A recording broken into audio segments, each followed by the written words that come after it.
어,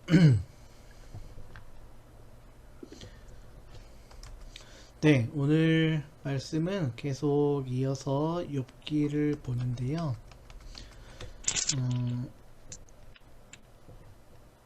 음, 저희가 저번 주에 설교를 제가 녹화를 안 하는 바람에 그리고 좀 자세히 말할 부분이 좀 있는 것 같아서 좀 더 보도록 하겠습니다. 지금 성경 화면 보이시나요? 네, 네, 네,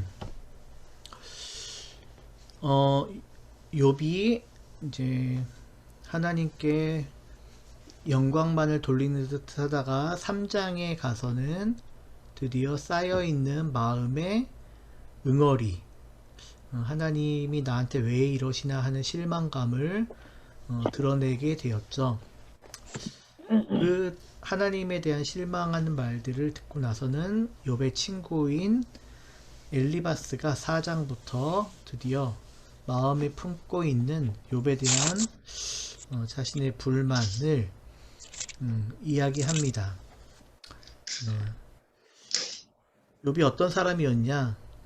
전에는 많은 사람을 가르치고 힘없는 자들의 두 팔을 굳세게 붙들어 주었던 사람인데 정작 이제 네가 당하니까 짜증스러워하고 정작 네가 닥치니까는 낙담하는구나 라고 하면서 욥이 당하고 있는 처지에서 욥이 힘을 잃어버린 그러한 상황을 보면서 욥을 약하게나마 비판을 하고 있는 거죠.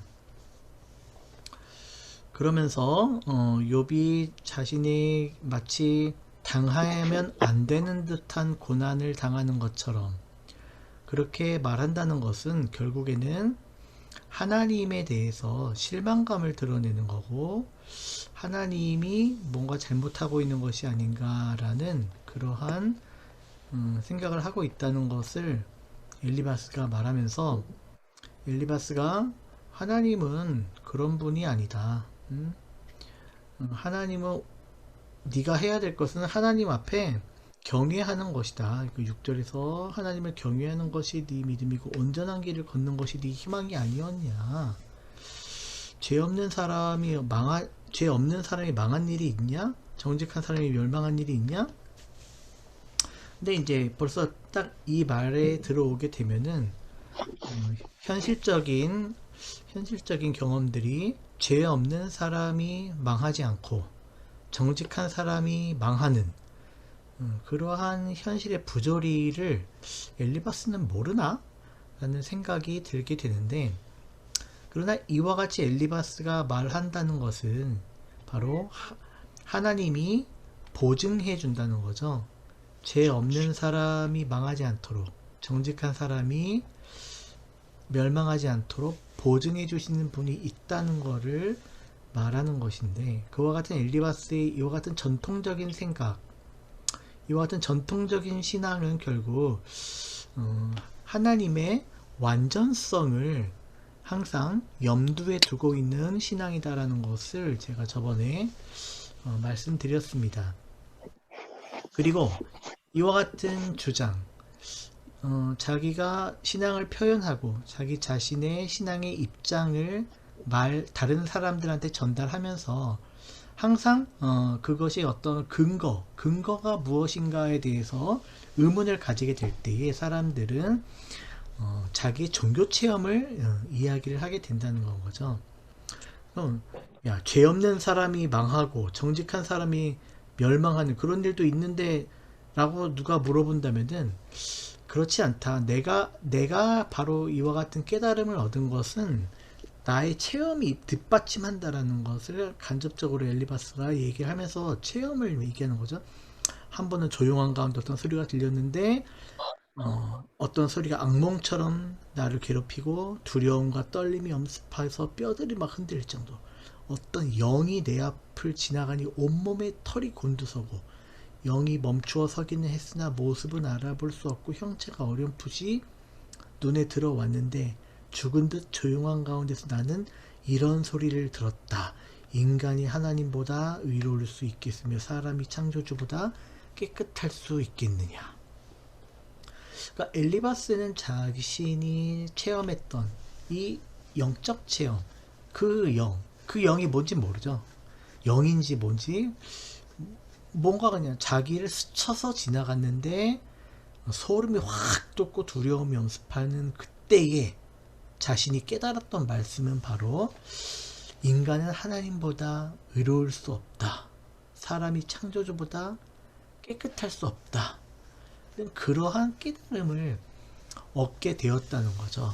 그러니까 이러한 체험을 얘기하게 되면 와 신기한 체험이다 라고 약간의 물론 이제 계속적인 의구심을 가지고 있겠지만은 이러한 체험을 듣는 신기한 체험을 듣는 사람들은 그 체험을 일으키게 된 근본적인 영적인 배경이나 또 신의 영역을 생각하게 되면서 그 사람이 받은 그 깨달음의 말씀에 어떤 권위를 부여하면서 그 말씀을 용인하게 될 때에 엘리바스는 아무튼 간에 욥에게 지금 하고 싶은 말이 있는 겁니다. 야, 네가 의롭게 산 것은 잘 알고 있고 너의 노력도 잘 알고 있지만 그렇다고 네가 형벌을 지금 받는 입장에서 내가 아무런 잘못이 없다라고 얘기하기에는 내가 체험한 이 체험의 바탕을 두고 본다면 하나님보다도 의로운 인간이 없는데 너라고 완전하겠느냐라는 어떤 그러한 비판을 지금 자기의 종교 체험까지 들먹이면서 이제 하게 되는 거죠. 그러면서 이제 자신의 적은 지식, 물론 이 사람에게 많은 지식일 수도 있겠지만은 하나님에 대한 또 사람에 대한 그러한 여러 가지 이제 뭐 잠언 비슷한 것들을 말하죠. 미련한 사람은 자기 분노 때문에 죽고 어리석은 사람은 자기 질투 때문에 죽는다. 뭐 이런 말들도 하고 또 하나님에 대한 것도 얘기하죠. 하나님은 그분은 우리가 측량할 수 없는 큰 일을 하시는 분, 우리가 헤아릴 수 없는 기이한 일을 하시고 낮에 땅에 비를 내리고 밭에 물을 주시는 분, 낮은 사람을 높이시고 슬퍼하는 사람에게 구원을 보장해 주시며 간교한 사람의 계획을 꺾으시어 그 일을 이루지 못하게 하시는 분. 그런 이제 이야기를 하게 될 때에 엘리바스가 생각하고 있는 이 전통적인 하나님에 대한 신앙이 여전히 우리 교회에서 또 현대에서도 계속적으로 되새김질되고 있는 하나님에 대한 신앙인데 바로 하나님의 완전성과 하나님의 전능성과 하나님의 그 놀라우신 능력을 찬양하는 그러한 신앙이 바탕이 되고 있는 거죠. 그러할 때에 제가 저번 주에 드린 말씀 중에 이런 말이 있었습니다. 뭐냐면 사람들은 하나님에게 완전성을 부여하고 하려는 어떤 모종의 의도를 가지고서 이와 같이 하나님의 완전성을 부여한다는 것을 말씀드렸습니다. 그러니까 사람들은 하나님에 대해 생각할 때에 적어도 신이라면 완전하고 적어도 하나님이라면 전능하고 한 그러한 모종의 그 완전성에 대한 인간의 환상을 하나님에게 입혀야 한다는 어떤 강박이 존재하는 거죠. 그러한 강박의 주요 원인은 결국에는 나약한 인간의 모습 그 자체 때문인 거죠. 나의 나약성, 나의 무능력함, 나의 완전치 못함, 나의 선하지 못함, 그러한 것들에 대한 실망이 하나님과의 대비로 이어지면서 하나님은 완전하시고 하나님은 선하시고 하나님은 능력 있으시고 한 그러한 것들로 하나님을 묘사하고 하나님을 신앙하도록 채색하는 역할을 해주고 있다는 것을 우리가 솔직하게 인정해야 된다는 것을 저는 이제 말씀을 드리는 것입니다. 그러니까 그와 같은 비판, 물론 이제 무신론자들이나 유물론자들이 하는 종교 비판 중에 하나죠. 신은 인간이 자기 자신을 투사한 것에 대한 모형이 신이다 라는 그러한 입장에 따르면은 신에 대한, 하나님에 대한 모든 완전성에 대한 표현은 인간 자신이 자신의 욕구를 대신 반영하여서 만들어낸 것에 불과하다라고 이제 유물론자들이나 무신론자들은 종교와 신앙을 비판하면서 그렇게 말할 때에, 과연 그러한 비판을 그렇다면은 누가 피할 수 있겠는가라고 할 때에 아무도 피할 수는 없다는 것을 우리가 인정해야 된다는 것을 제가 말씀을 드리는 겁니다. 그러니까 가장 확실한 것은 무엇이냐? 하나님이 존재하냐 존재하지 않느냐보다도 가장 더 확실한 것은 무엇이냐면은 바로 인간은 자기 자신만의 신을 항상 만들어내고 있다는 게 가장 확실하다는 건 거죠. 그래서 우리가 생각하고 우리가 따르고 우리가 신앙하고 있는 하나님, 그 하나님이 어떤 존재이고 어떠한 정말 이 우주의 탄생과 함께 그분이 어떠한 위치에서 어떻게 역할을 하고 어떠한 존재이고 어떠한 힘과 능력을 가지고 이 세상을 주관하시는지 우리가 모르지만, 그러나 가장 확실한 것은 우리는 어쨌든 간에 우리가 섬겨야 할, 혹은 내가 섬기고 싶은 그러한 하나님의 상을 끊임없이 내 안에 만들면서 엘리바스처럼 종교 체험을 통해 그것을 구축하고, 사실 엘리바스가 체험한 체험이라는 것은 뭔가 귀신 같은 영이 자기 자신을 휙 지나갔다는 바로 그거 하나거든요. 소름 끼치는 어떤 체험을 한 거죠. 근데 그 체험이 순간적으로 자기 자신이 생각하고 있는 하나님에 대한, 인간에 대한 말씀으로 연결이 되어서, 이 체험은 내가 생각하는 있는 그 신앙과 그 믿음을 확고히 해주고 있어 라는 것으로 나아가게 되는 거죠. 그게 바로 사람들이 보통 가지고 있는 체험과 자기 신앙의 결속의 본질입니다. 우리가 체험하고 있는 것들이 우리가 믿는 것을 보장해 주는 것은 사실 아니거든요. 그러니까 제가 어릴 적을 생각해 봐도, 제가 이제 교회 가서 부흥회 때에 말씀을 듣고 있다가 회개를 하라 그래가지고 기도를 하기 시작했는데, 엄청난 죄책감과 함께 큰 눈물의 홍수를 이루면서 기도할 때에 내 마음속에 일어났던 뜨거움과 혹은 평안함과 그러한 모든 체험들은 사실상 그 체험은 예수께서 십자가에서 돌아가시고 피 흘려주셨다는 내용을 모르는 상황 속에서도 일어났던 체험이기 때문에 그것에 대한 믿음을 확고해주게 보장해주는 사실 체험은 아닌 거죠.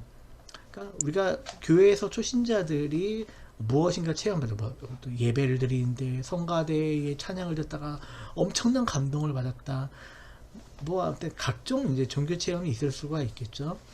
근데 그러한 체험은 사실 교리적인 문제와는 별 상관이 없다가 나중에 그것이 교리적 문제와 결합이 되도록 유도하는 종교 지도자들의 유혹이나, 혹은 나 자신의 내가 생각하고 있는 하나님과 연결을 뒷받침하고 싶어하는 내 자신의 욕망의 그 연결고리가 거기에 이어지면서 확고하게 자기의 체험이라는 어떤 살아있는 증거와 같은 그것과 내가 생각하고 있는 하나님 상이 어우러지면서 결합될 때에 그 결합의 수준에 따라서 그 사람이 가지고 있는 하나님 상에 대한 어떤 수준이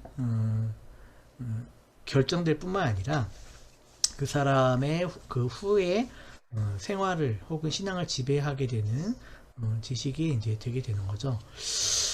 이러한 모든 상황을 볼 때 우리가 아무튼 솔직하게 인정해야 할 것은, 내가 생각하고 있는 하나님에 대한 상, 내가 전통적으로 들어서 답습을 하고 있던 하나님의 상이든, 혹은 나 자신이 계속적인 나의 삶의 어떤 경험 속에서 깨닫게 되어서 가지고 있는 나의 하나님의 상이든 간에, 사람들은 결국에 자기가 자신이 택하고 원하는 하나님의 상을 끊임없이 변화시키거나 만들어가거나 유지하거나 하는 그러한 도상 중에 있다는 것을 우리는 인정을 해야 된다는 건 거죠. 그럼 완전하신 하나님에 대한 상, 전능하신 하나님에 대한 그러한 인상이 과연 잘못된 것이냐라고 할 때 아니죠. 그건 잘못된 게 아니라 사람들이 그렇게 믿고 싶어하는 그러한 마음의 연관성 속에서 우리가 하나님을 그렇게 고백하고 표현하고 있다는 것입니다. 그냥 그렇다는 사실인 건 거죠. 거기에 뭐 잘못을 끼어들 문제는 아니죠. 대신 이제 우리가 알아야 될 것은 과연 그렇다면 하나님은 완전하신 분도 아니고 전능하신 분도 아니고 그럼 하나님은 뭐 다른 분이냐라고 물어보게 된다면 그것은 또 아무도 모르는 거죠. 물론 이제 교회 기독교 전통 안에서 고백되고 있는 하나님에 대한 상이 있습니다. 그러나 이제 21세기로 넘어오면서 하나님에 대한 상은 기독교 안에서도 철저하게 재해석을 지금 요구받고 있는 상황이죠. 이와 같은 표현들, 땅에 비를 내리시고 밭에 물을 주시는 분이시다. 물론 이제 이와 같은 표현은 이제 현대인들이 보면 이건 어떤 하나님이 자연을 주관하시는 분이시구나라고 이제 간접적으로 받아들이겠지만 이와 같은 표현을 했던 사람들, 고대 사람들은 정말 하나님이 직접 물을 뿌려주고 하는 이제 그런 분으로 이제 생각을 했던 거죠. 그러니까 어차피 고대와 현대와 또 미래에 넘어갈수록 하나님에 대한 상은 계속적인 우리의 사고의 변화, 시대적 인식의 변화, 자연에 대한 자연 자체에 대한 인식의 변화와 함께 하나님의 상 자체도 계속 끊임없이 변해갈 수밖에 없습니다. 그리고 이제 성경에서 고백하는 하나님에 대한 그러한 인상들, 하늘의 보좌를 고대에는 저 구름이 하나님의 보좌였죠. 정말 구름 위에 저 눈에 보이는 저 하늘의 구름 위에 딱 의자가 있어서 거기 하나님이 딱 앉아 계시고 그 구름의 고리를 수도꼭지를 열어가지고 땅에 비를 부리시거나 비를 내리시거나 거기서 그냥 화를 막 내셔서 막 번개를 던지시거나 하는 그런 분으로 알고 있던 하나님의 상은 지금 아무도 사실 가지고 있는 거 아니죠. 그 누가 반대를 해서가 아니고 누가 거부를 해서도 아니고 그냥 우리가 가지고 있는 시대적 지식의 상황이 우리 자신이 성경에 있는 그대로 하나님을 이해하지 않도록 스스로 그렇게 언어 자체가 변해간 상황입니다. 그럼 하나님은 완전하신 분, 하나님은 어떤 윤리를 주관하시는 분, 하나님은 어떤 진리를 주관하시는 분, 하나님은 어떤 자연 자체인가? 하나님은 이 자연의 어떤 물리적 현상만을 이루고 있는 그냥 물질 자체인가? 뭐 여러 가지 새로운 해석들의 가능성이 지금 기독교 앞에 펼쳐져 있는데 우리는 욥기를 계속 읽으면서 하나님에 대한 다양한 가능성이 우리 자신을 그냥 여러분이 편하게 열어놓으라고 저는 권면을 드리고 싶은 것입니다. 우리가 가지고 있는 하나님에 대한 전통적 인상은 지금 굉장히 도전받고 기독교 신학 안에서는 그러한 것들에게 매우 자유롭게 열려 있어도 무관하다고 그렇게 신학자들은 생각하고 있고 저 또한 여러분들에게 여러분이 하나님에 대한 어떠한 인상을 가지실 건 간에 마음 편하게 하나님에 대해서 새롭게 생각하라고 여러분에게 말을 건네면서 사실 욥기를 지금 계속 읽어 나가고 있는 것이고 또한 제가 가지고 있는 하나님에 대한 그러한 다양한 생각들도 기회가 되는 대로 여기서 계속 이제 이야기를 하려고 하는 것입니다. 아무튼 이제 엘리바스에 대한 그러한 비난을 들으면서 욥이 드디어 이제 한마디 반론, 그러니까 엘리바스의 말에 대한 반론은 이제 욥이 드디어 6장부터 시작을 하게 됩니다.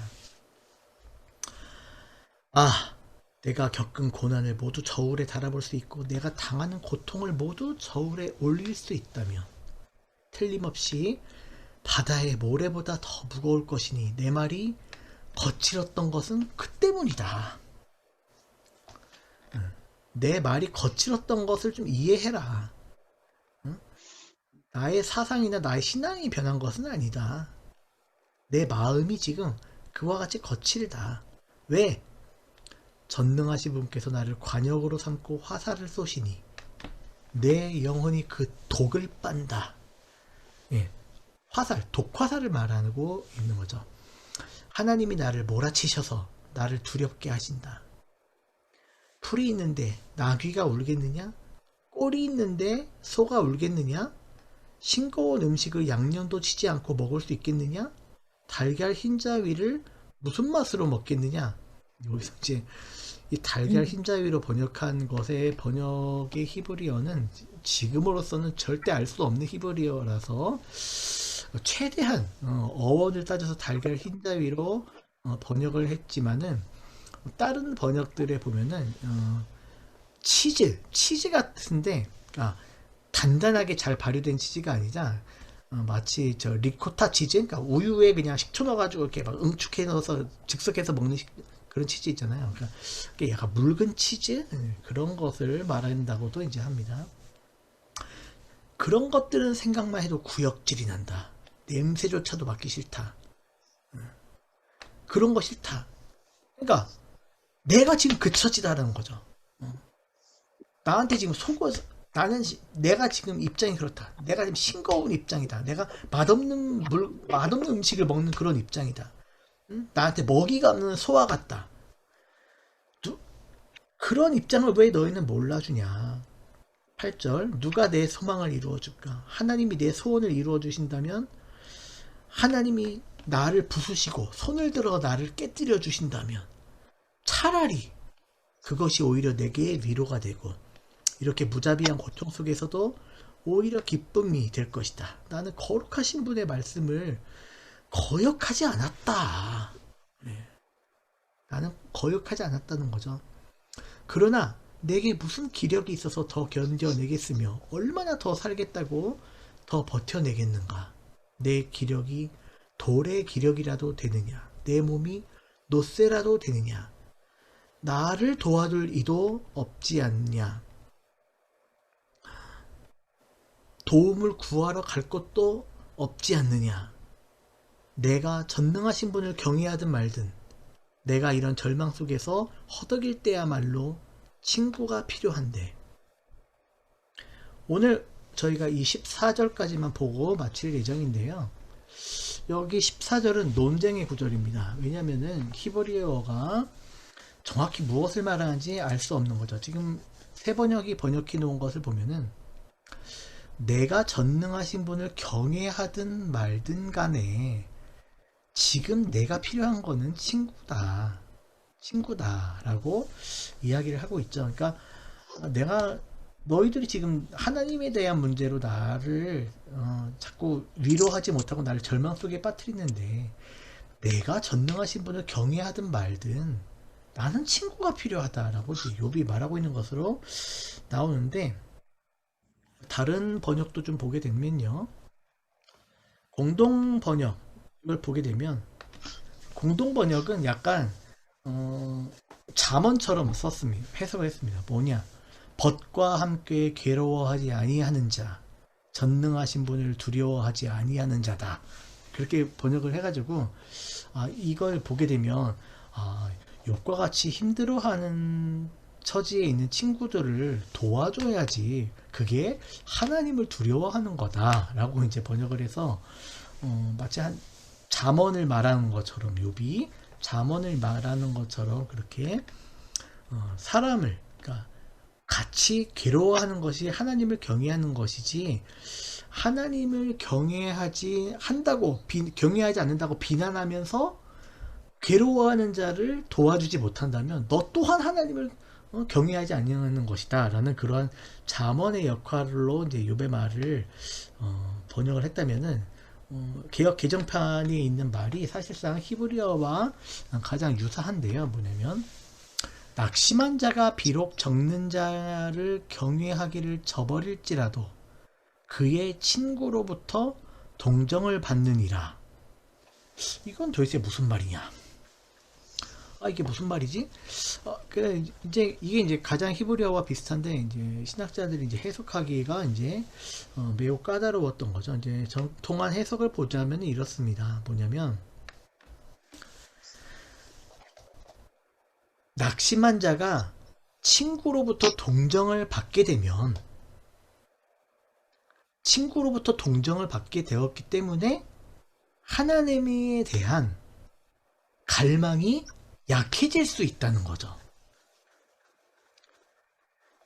그래서 하나님에 대한 경외감이 약해질 수 있을지언정 낙심한 자들은 그래도 친구로부터 동정을 받게 된다. 근데 나는 뭐냐? 라고 이제 욥이 말했다는 건 거죠. 제가 번역한 영성 마이스터 에크하르트의 영성 지도를 보면은 마이스터 에크하르트가 이렇게 얘기한 부분이 있습니다. 뭐냐면은 공동체, 하나님의 공동체가 하나님과 나 사이를 방해할 수 있다. 마이스터 에크하르트가 이제 그렇게 얘기한 부분이 있어요. 그게 이제 이러한 것들과 같은 것입니다. 그러니까 좋은 공동체가 하나님과 나 사이의 좋은 관계를 방해할 수 있다. 그러니까 마이스터 에크하르트가 생각하는 것은 이거죠. 인간과 인간 간의 관계가 돈독해지면 돈독해질수록 그 사람은 마음속에 있는 어떤 갈망, 마음속에 있는 어떤 괴로움, 마음속에 있는 고독감이 해결되기 때문에 스스로 하나님을 더 찾게 되지 않을 수가 있다는 건 거죠. 그래서 마이스터 에크하르트는 좋은 공동체 안에 들어가게 되면은 그 좋은 공동체에 있는 사람들과의 좋은 관계 때문에 그 사람과 하나님의 관계는 오히려 소홀해질 수 있다라고 이야기하면서 공동체 속에 혹은 좋은 무리들 속에 함께하는 삶을 반드시 좋게만은 생각할 수 없다라고 마이스터 에크하르트가 얘기하고 있는 부분이 있는데 욥의 생각은 이제 그것과는 달리 지금 자신의 입장에서 생각하게 된다면은 야, 나는 내가 지금 하나님을 경외하는 것을 저버리게 될지라도 지금은 내가 너희들로부터 동정을 받아야 할 때이다. 그런 휴머니즘적 입장을 지금 욥이 피력을 하게 하고 있는 거죠. 그러니까 이러한 생각은 마이스터 에크하르트의 생각과는 약간 정반대된 생각이죠. 마이스터 에크하르트라면 이렇게 얘기할 것입니다. 너가 좋은 공동체, 좋은 친구들로부터 동정을 받는 것보다 차라리 네가 그와 같은 상황 속에서 하나님을 더 경외하는 것을 배우게 되기를 원한다라고 아마 마이스터 에크하르트는 얘기했겠죠. 그러나 욥의 말 그리고 욥기를 쓰고 있는 저자가 가지고 있는 어떤 휴머니즘적인 색채는 이러한 데서 빛을 발하게 되는데 그것은 바로 그런 것입니다. 사람이 하나님의 경외하는 것을 뒷전으로 약간 돌리게 될지라도 그러나 사람은 그의 친구들로부터 동정을 받는 것이 낫다. 네, 이러한 말을 우리가 들을 때에 과연 욥의 생각이 우리의 생각과 비슷한가? 나의 생각과 비슷한가? 여러분이 한번 판단을 해보시길 바랍니다. 그 사람이 하나님의 관계, 하나님과 그 사람의 관계를 생각해서 내가 개입하지 않는 것이 옳은 것인가? 아니면 그 사람과 하나님과의 관계가 깨지더라도 내가 개입하는 것이 더 옳은 것인가? 나의 개입이 그 사람과 하나님의 관계를 틀어지게 만드는 것이 되지 않을까라는 걱정을 내가 하는 사람인가? 아니면 나는 그 사람과 하나님과의 관계는 전혀 상관도 없이 그저 나는 나의 감정대로 그 사람을 도와주기를 바라는 사람인가? 저는 옛날에는 마이스터 에크하르트처럼 항상 생각을 했었어요. 그래서 내가 다른 사람들로부터 혹여나 조금이라도 즐거움을 얻고 도움을 받을까봐 사람들을 피해 다녔습니다. 완전히 하나님 사람들을 피해 다니고 나는 나의 외로움, 나의 고독을 하나님과만 풀어야 돼. 그럴 때는 이제 사람인 거죠. 물론 이제 근데 그와 같은 것이 생각 자체는 변했지만은 그 하나의 성격으로 굳어져 가지고 제가 여전히 사람들과 융화되는 데는 지금도 약간 문제가 있는 상태에 있죠. 우린 욥기의 이와 같은 욥의 말을 통해서 욥의 휴머니즘적 입장, 욥기의 저자가 전통적인 신앙을 에 반대하여서 혹은 그 전통적인 신앙을 가진 사람들의 그런 고지식함, 마치 바리새인들과 같은 그러한 고지식함에 대하여서 욥의 이러한 말은 마치 예수 그리스도의 말과도 이제 생각과도 이제 유사하다고도 볼 수 있겠죠. 예수님이 가지고 있는 어떤 휴머니즘적인 위치, 그러한 위치, 그러한 자유함이 가지고 있는 욥의 이러한 생각이 나 자신과 어떻게 융화가 될 수 있겠는가를 한번 여러분이 고민해 보면서 계속적으로 우리가 욥기를 바라볼 수 있었으면 좋겠습니다. 잠시 기도하도록 하죠. 이 시간 기도할 때에 주님, 내가 가지고 있는 하나님에 대한 생각들이 전통적으로 주어진 것들을 답습한 것에 불과하다면 내가 지금부터라도 하나님에 대하여서 보다 새롭고 보다 심원하고 보다 현실적이고 보다 현대적인 하나님에 대한 상을 가지고 나갈 수 있도록 내가 전통적으로 가지고 있는 하나님에 대한 그러한 생각들이 부자연스럽고 고리타분하고 시대의 변혁을 반영하지 못하는